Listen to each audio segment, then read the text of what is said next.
여러분 안녕하십니까? 오늘은 새로 나온 책을 소개해 드리도록 하겠습니다. 표지와 같이 초음속 항공기 이해하기입니다. 이 책은 미리 소개하는 과정에서 제목에 대해서 여러 의견이 있었습니다.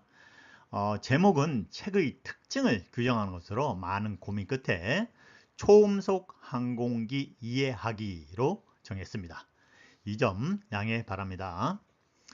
이 책은요. 가스 터빈 엔진에 도전하다. 그리고 여객기 전투기 터보팬 엔진에 이어서 제트 엔진의 최종 판으로 집필되었습니다. 이로써 가스 터빈 엔진, 즉 제트 엔진이죠. 에 관한 전반적인 내용을 체계적으로 이해할 수 있게 되었습니다. 제트 엔진은요, 이미 1940년부터 개발되기 시작해서 현재는 물론 미래에도 우수한 동력 장치로 끊임없이 개발을 이어갈 것으로 봅니다. 제트 엔진은요, 두 축에서 개발되고 있습니다. 한 축은 군용 제트 항공기이고요. 다른 한 축은 민간 제트 항공기입니다. 군용 제트 항공기는 제5세대 전투기에 이어서 이제는 제6세대 전투기 개발에 나섰습니다. 민간 제트 항공기는요, 1903년이죠.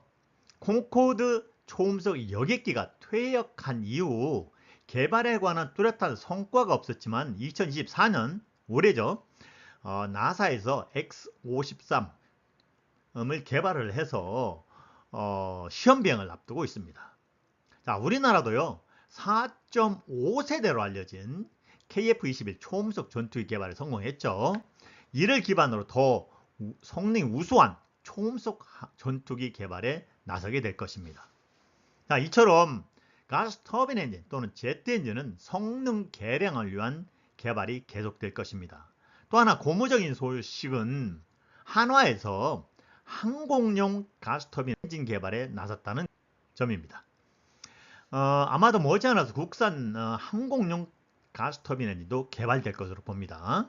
이처럼 가스 터빈 엔진은 전투기뿐만 아니라 사업용이나 운송용 항공기 주류가 되었습니다. 이 때문에 조종사라든지 정비사, 항공기관사는 제트 엔진에 관해서 일가견을 가질 수 있어야 하지 않겠습니까? 아마 일반인들도 상당한 지식을 습득할 수 있을 것으로 봅니다. 그러니 제트 엔진을 운용하고 정비하고 제작하고 그리고 설계하는 사람들은 더욱 필수 지식이 되었습니다. 알아야겠죠. 그래야 현장에서 기술적 의사소통이 원활해집니다. 또한 제트 엔진 항공기 개발국 항공인으로서 위상을 드높일 수 있을 것입니다. 이 책은 서술형 도서로서 호기심을 풀어주고 생각의 범위를 넓히는데 집필 목적을 두었습니다. 아무리 좋은 책이라 하더라도 독자들이 이해하기 어렵다면 선택을 망설이게 될 것입니다. 시대의 흐름은 어려운 기술과 과학 서적을 이해를 돕기 좋은 방법으로 실물 사진이나 그림을 활용하는 것입니다. 이 책 역시 독자들이 독서 흥미와 이해를 돕기 위해서 약 210개의 사진과 그림을 활용을 했습니다. 현재 항공산업은 전통적인 왕복 엔진 항공기 있죠. 그 다음에 제트 엔진 항공기가 주도해 왔지만 전기를 동력원으로 하는 새로운 동력장치 개발에 많은 관심이 집중되고 있습니다.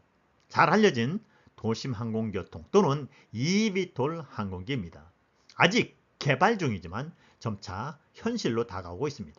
eVTOL 항공기는 초단거리 에어 택시로 자리 잡게 될 것입니다. 이렇게 되면 동력 장치에 따라 새롭게 분류해야 되겠죠.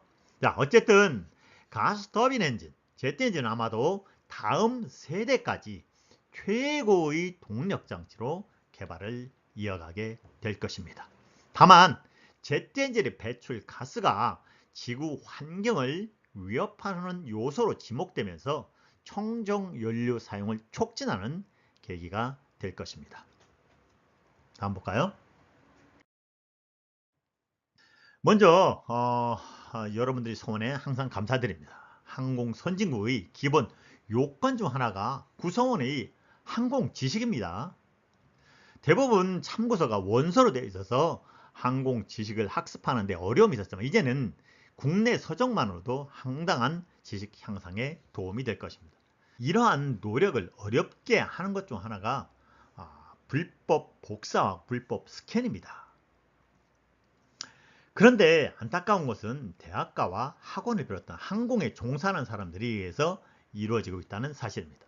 여기서 강의하는 내용은 발행된 책을 보충하기 위한 것입니다. 혹시라도 불법 복사라든지 불법 스캔하신 분이라면 정중히 사양하오니 참여하지 않았으면 합니다. 자, 이것은 항공인 모두를 위한 건전하고 정직한 항공사회 구축을 위한 것입니다. 저희는 앞으로도 더 유익한 항공지식 개발에 매진하는 것으로 보답할 것입니다. 자, 이 책의 차례를 간단히 소개를 하죠. 자, 1장에서는요, 대기와 비행을 다루고 있고, 그 다음에 2장에서는 초음속 공기 역학, 그리고 3장에서는 초음속 항공기 흡입구, 그 다음에 고속 및 초음속 에어포일을 다루고 있습니다. 그리고 5장에서는요, 음속 폭음이 무엇인지 설명을 하고 있습니다. 그리고 마지막으로 초음속 항공기, 주요 항공기들을 소개를 하고 있습니다. 자, 여기서부터는요, 이 책의 대략적인 구성을 여러분들이 판단할 수 있도록 미리 보기를 구성을 했습니다.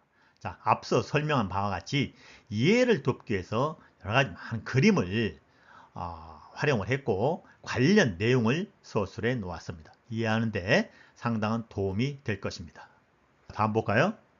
이 내용도 역시 고속 항공기 코핀 코너라고 하는 것을 그림과 같이 이렇게 설명을 하고 있습니다. 자, 이 내용은 충격파, 초음속 항공기 가장 그 핵심은 바로 이 충격파를 어떻게 다루고 어떻게 활용하느냐입니다. 초음속을 다루는데 필수 내용이 바로 이 충격파의 종류와 행태입니다. 자, 다음 볼까요?